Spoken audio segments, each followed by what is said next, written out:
Welcome to Women's Wealth, the podcast with me, Joanne. My mission is to educate, inspire, and empower you all to step into your own life of wealth. That feeling of being so rich in your mind, body, and soul.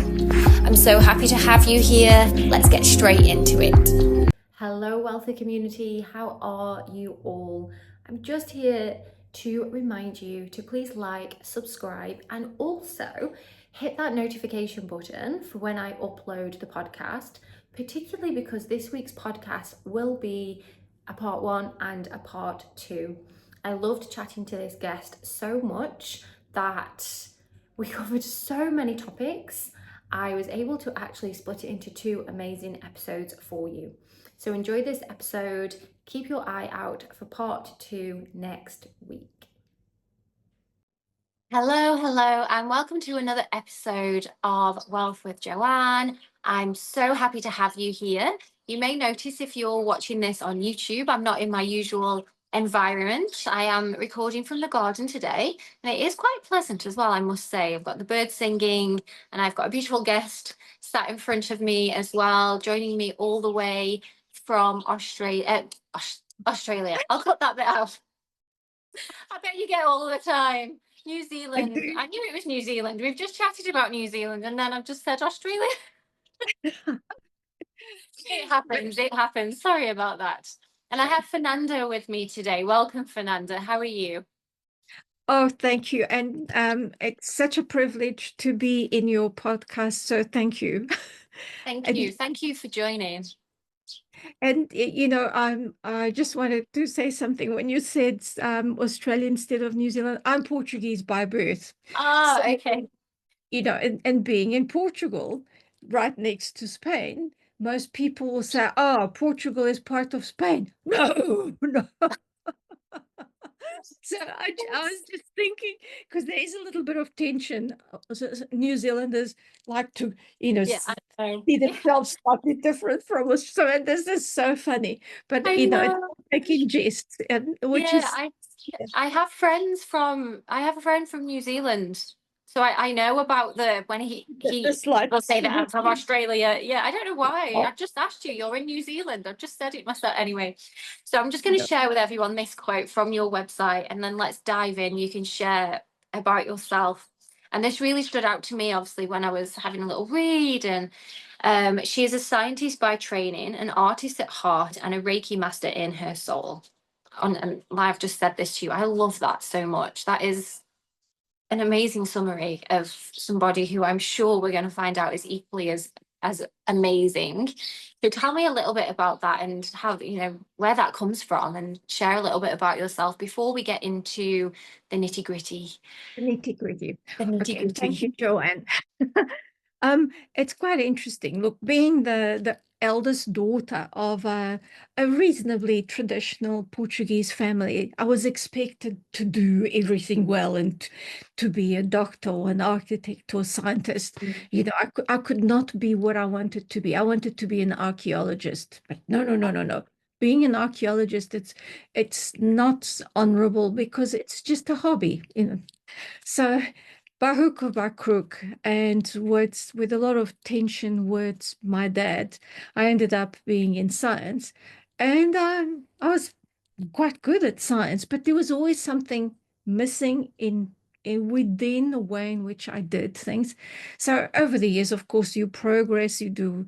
I did a master's in zoology, then I did a PhD in medical molecular microbiology, looking at the interaction between the microbial flora in our bodies, in our immune system, and how we can improve the immune system. So a lot of sort of understanding from that point of view.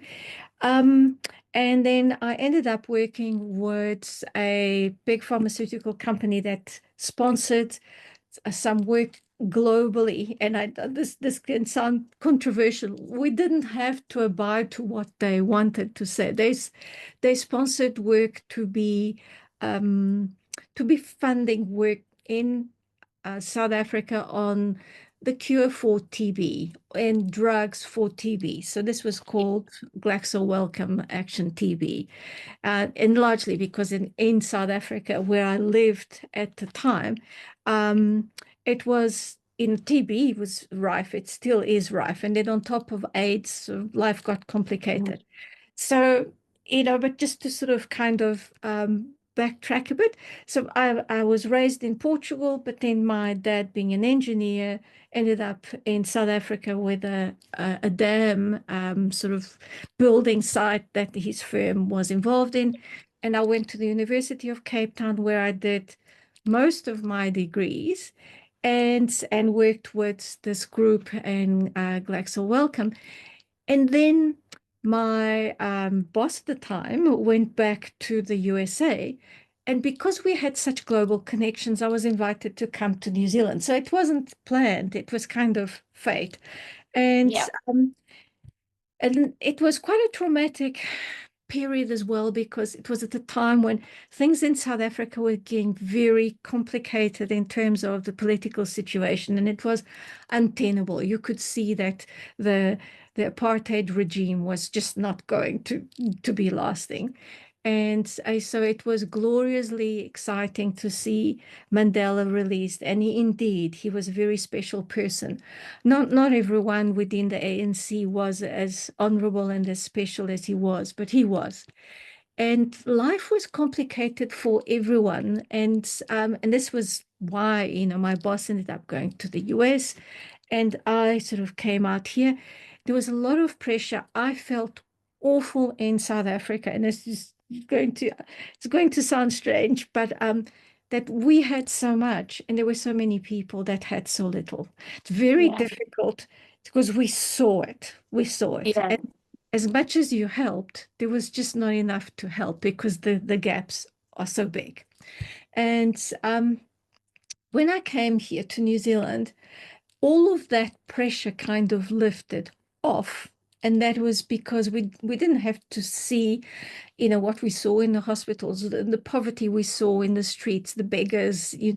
And of course, in between, there were lots of wonderful people of all ethnicities. Bear in mind, 11 Black tribes um, that got on really well. But it was at the same time very tense. So coming Yes. here, I felt quite a lot relieved, and I carried on with the science, similar kind of biotech and research on the interaction of pathogens and the immune system, and some cancer discovery work as well. And then I kind of felt that two things. One, there was a dream that I had from before that I couldn't do in South Africa because I felt awful. So I wanted to develop a skincare range that was quite simple, um, no fuss, just using good ingredients Yeah. to nourish the skin, to make you feel good, to honor yourself. But I couldn't do that in South Africa because how can I be thinking of something so frivolous as skincare when there are people that have no food? Yeah. It's it just didn't sit well. Whereas out here, being removed, I thought, oh, it's funny how distance plays with you. Yeah. And so I started thinking about that. And at the same time, I I suppose call it, I don't think it's a coincidence. It's more like synchro destiny. I came across someone who taught Reiki. And so she taught me Reiki 1, and then I did Reiki 2, and then I got really excited. I wanted to do symbols, Reiki with symbols. And so that's why I became a Reiki master. So now you see the dichotomy. So there's Yeah. this woman who is a scientist, a basic scientist, but she does Reiki as well. And then she's got this idea of creating skincare.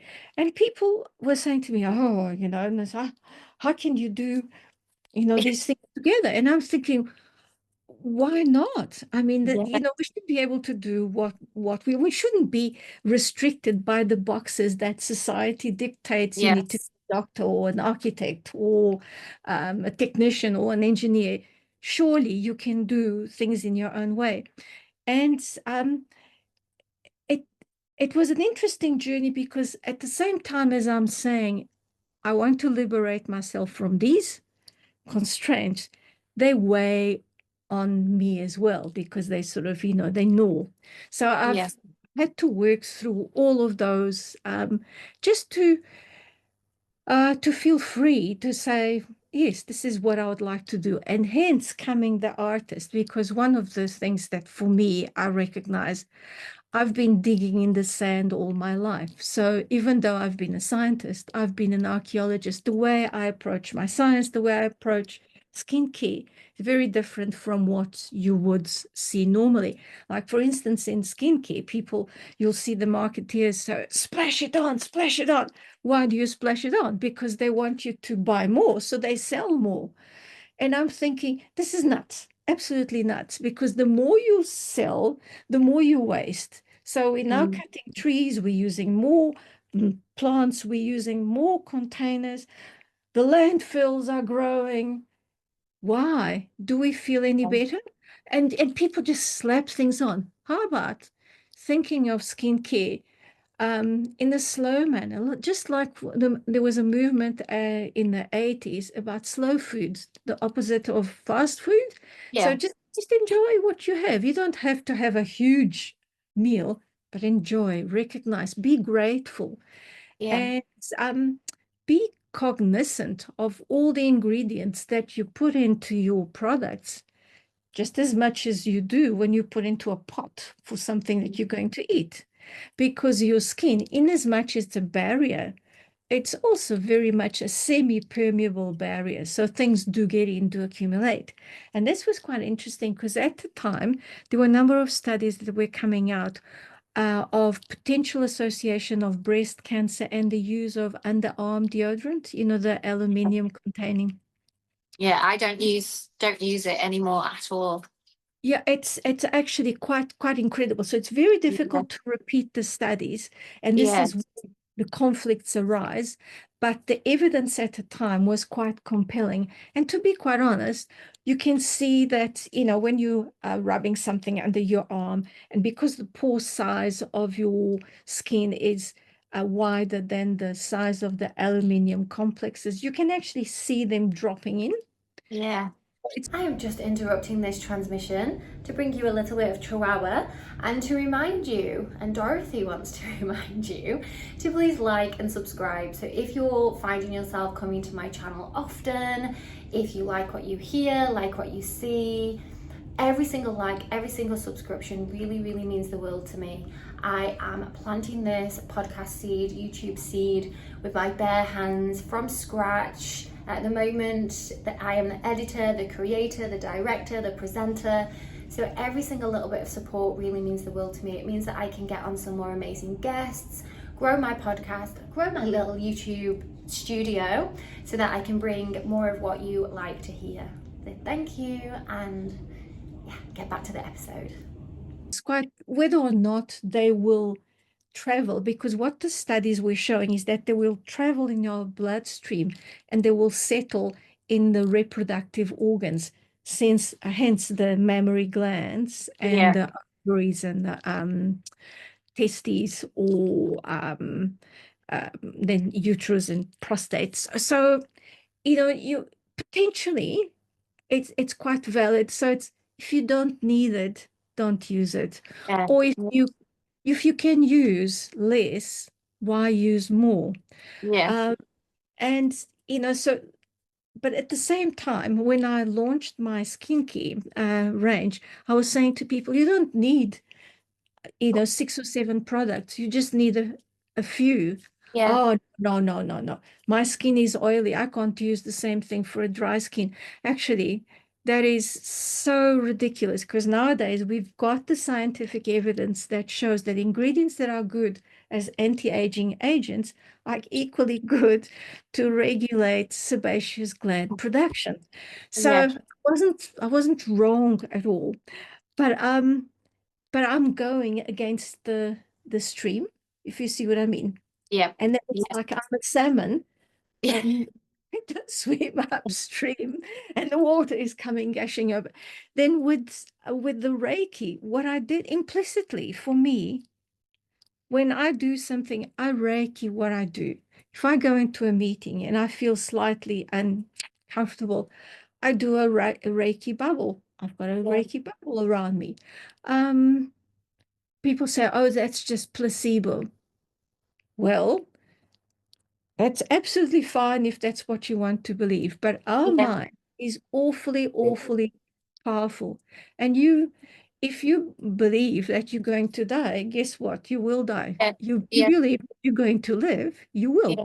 How do you think that so many people have managed to survive awful positions they've been in, be it concentration camps, you name it, because they held on to those thoughts that keep them going. So Yeah. if I Reiki the products, if I provide energy, I'm not going to put something in there that's going to harm you. It's going to be helpful. So Yeah. I even have people saying, oh, but you talk about lapis lazuli. So do you grind the stone in the products? No, it's energy. Energy. Yeah. We're talking here. I don't know the distance between New Zealand and Dubai, probably 12,000 kilometers, 10,000 Yeah. kilometers. But it's how we're talking. It's our Yeah. communication, our energy.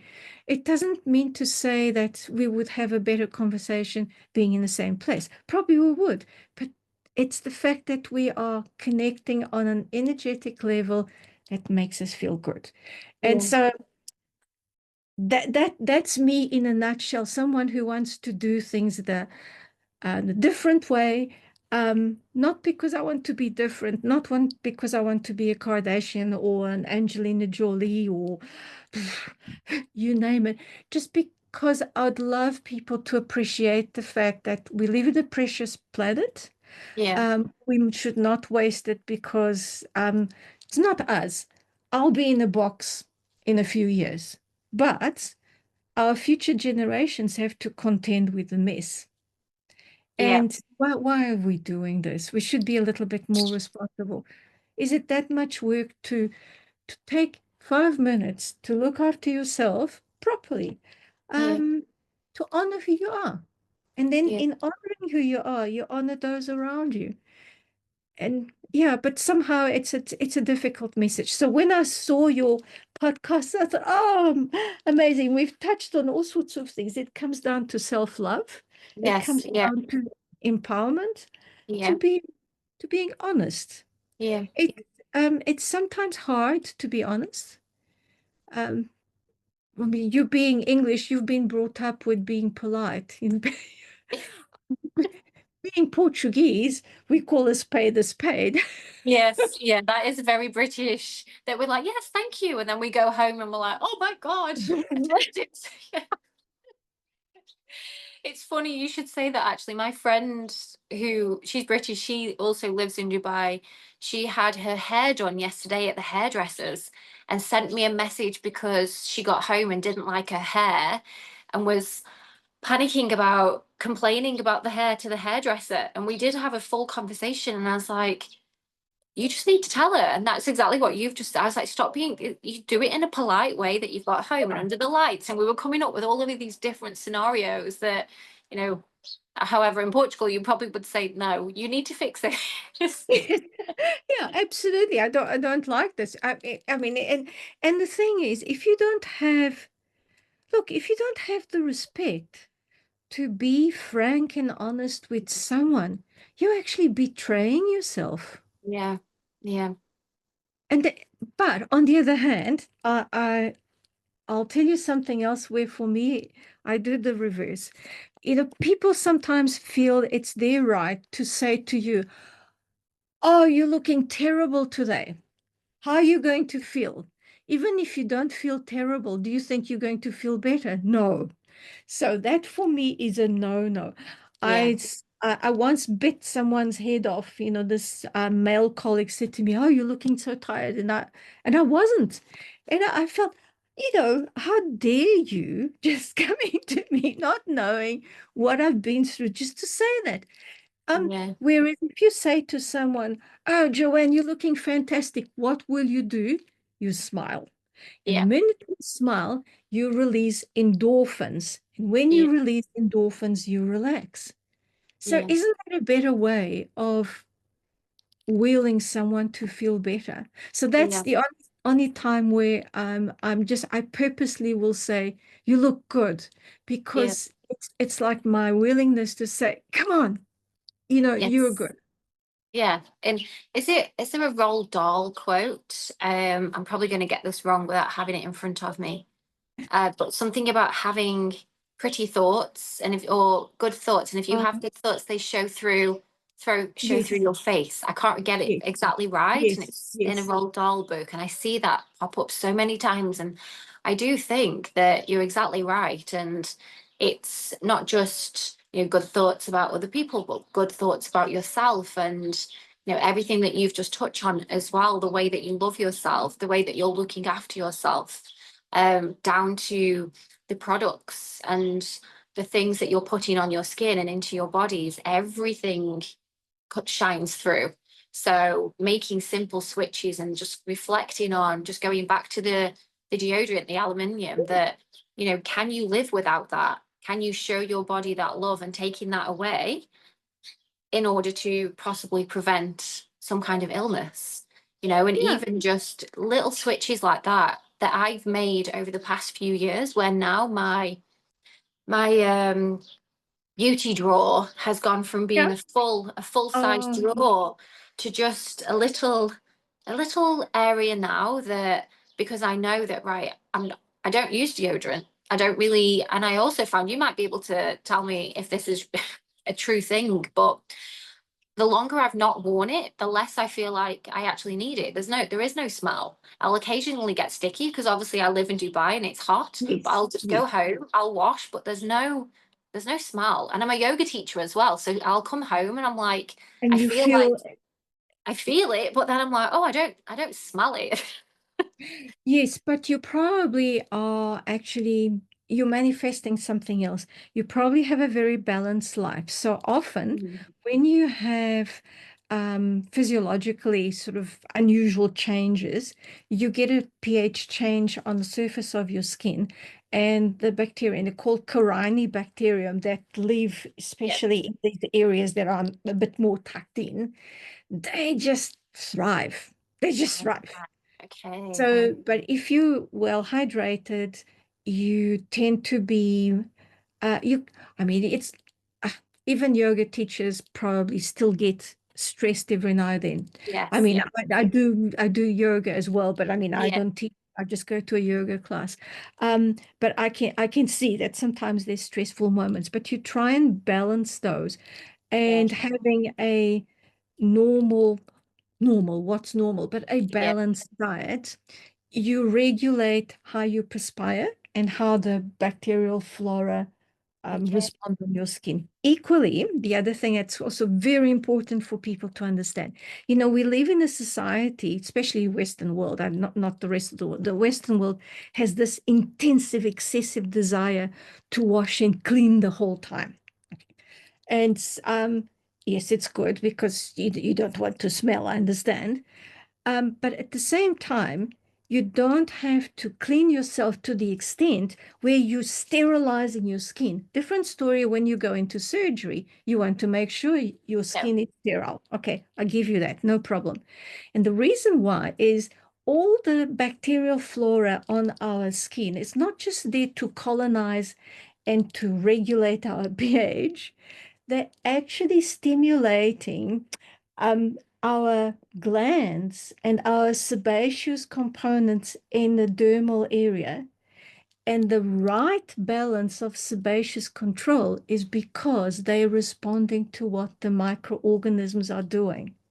So Mm. if you have no microorganisms at all, you're actually causing an unbalanced state in your sebaceous glands, and they probably start producing more oil because there's something missing at the top.